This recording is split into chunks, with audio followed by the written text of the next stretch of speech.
Anche ad Agrigento c'è chi lascia, ma c'è anche chi resta in Grande Sud, chi resta fedele alla linea politica del leader Gianfranco Miccichè.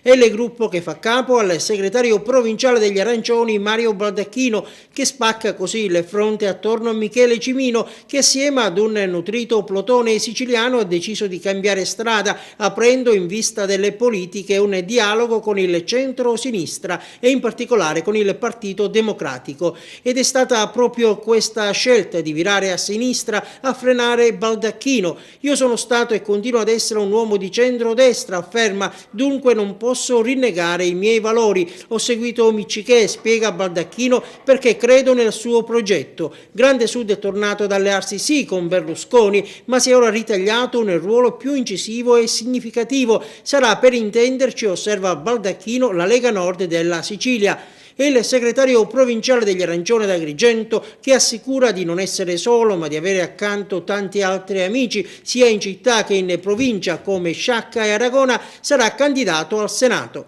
E intanto la scelta di Michele Cimino di accostarsi al PD è destinata a delineare nuovi scenari, nuovi equilibri politici anche negli enti locali. Alla provincia regionale di Agrigento il Partito Democratico è nella squadra di governo. Il gruppo ciminiano guidato da Orazio Guarraci è da poco passato all'opposizione della Giunta d'Orsi. Questa è un'anomalia perché diciamo che le trasformazioni stanno avvenendo in questi giorni, perché l'MPA, che aveva un dialogo aperto con Bersani e Tabacci, poi alla fine non hanno chiuso, anzi non le hanno voluti e sono stati costretti, abbiamo sentito anche il presidente Lombardo, loro malgrado, a legarsi di nuovo a Berlusconi. Quindi qui c'è un'anomalia, il PD che di fatto collabora con un partito che oggi collabora con Berlusconi. Nei prossimi giorni queste anomalie, queste contraddizioni verranno sicuramente cancellate e ci sarà una linearità politica in modo tale che i cittadini debbano avere chiarezza di chi sono i propri riferimenti.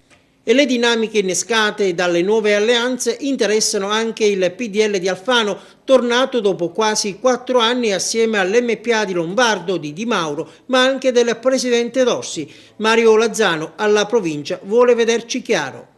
Desideriamo sapere, alla luce dei rispettivi partiti di appartenenza, e quindi Dorsi se ancora fa parte dell'MPA, se Dorsi vuole mantenere la giunta di centrosinistra o se Dorsi vuole dialogare con le forze di centrodestra. Dal canto suo Eugenio Dorsi, appena raggiunto l'accordo a livello nazionale, aveva messo subito le mani avanti. Questa volta vado avanti con gli attuali alleati, non cambio.